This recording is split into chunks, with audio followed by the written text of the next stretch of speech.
My friends, this is how I spoke to any who would listen. Awaken, you sleepers who have abandoned life as slumber, who have scorned the effort of living. You have given yourselves over to the wine shop of mortality and quaffed too deeply of the wines of sensuality and lust. Now you lie in a drunken sleep, ignorant of your spiritual existence and nature.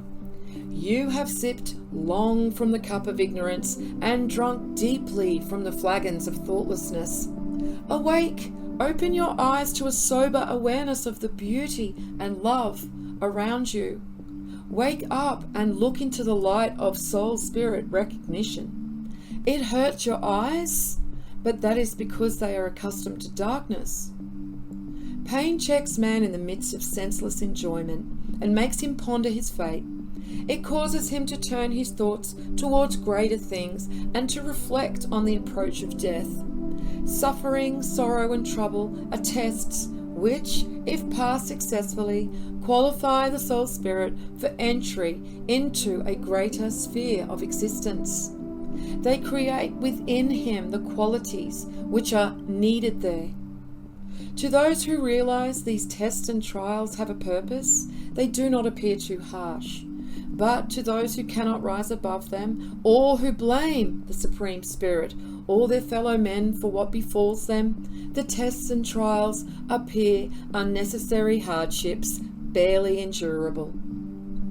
The Supreme Spirit communicated with man through the Holy Spirit, and the message was that he should multiply and cover the earth. Man was told to never forget that he was the custodian of his race and the designer of his earthly dominion. He was also told that submission to carnal desires meant spiritual death, and that love is a lady worthy of the greatest respect, and not a menial servant attending to the demands of a master. Those were the things man was told, but he gave heed only to the first. The man who has recognized his true nature has already stepped into the domain of spirituality. The man who has craved only for things pleasing to the mortal body and been led astray by carnal urges is lost and wanders aimlessly in the darkness of moral wastes. His doom is to be devoured by damnation, the predator of these wastes.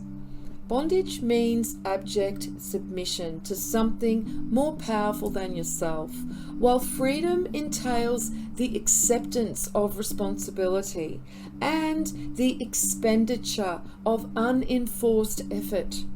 The choice is before every man.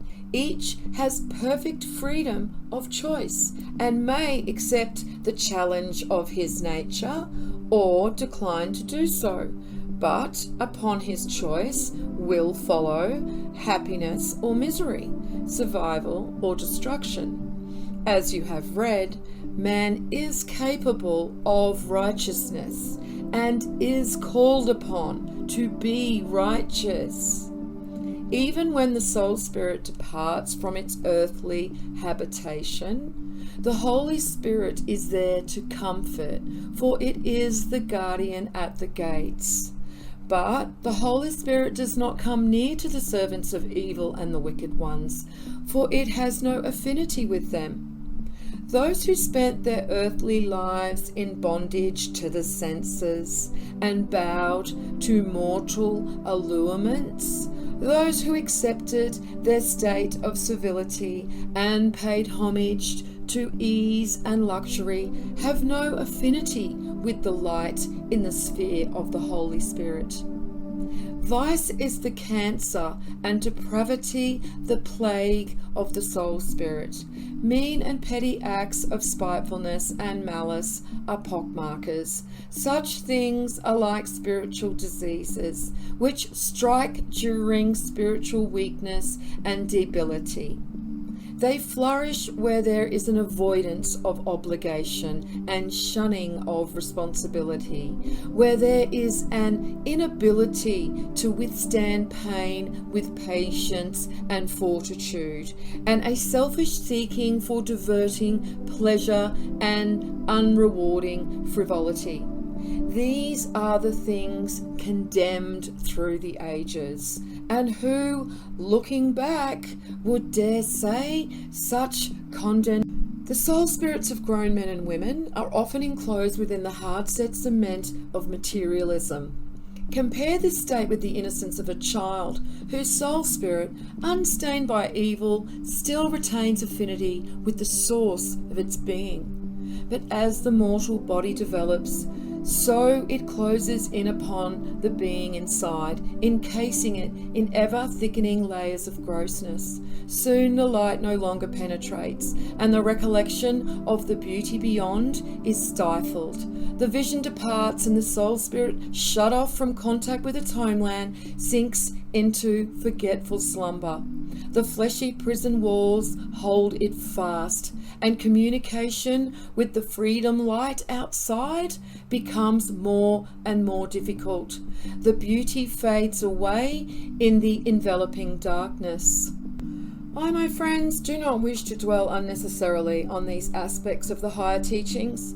They are ably enough presented in the good books of the ancients and may be studied there. I would rather speak of the divine qualities. The greatest of these is love, for it is through love that man can best learn about immortality. True love brings all other virtues in its wake, and with them must come spiritual awakening.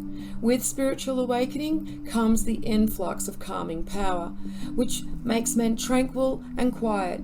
It stills the rowdy haste, which saps vitality and calms the unproductive bustle. Dispute and argument upon spiritual matters becomes futile, for the awakened soul spirit is no longer dependent upon unsubstantiated outward beliefs, but upon inward spiritual realities and assurances. Others have said that here, on the sphere of matter and mortality, man cannot have assurance. But from my own experience, it would appear that assurance can be gained. There is a road to certainty, albeit a long and weary one.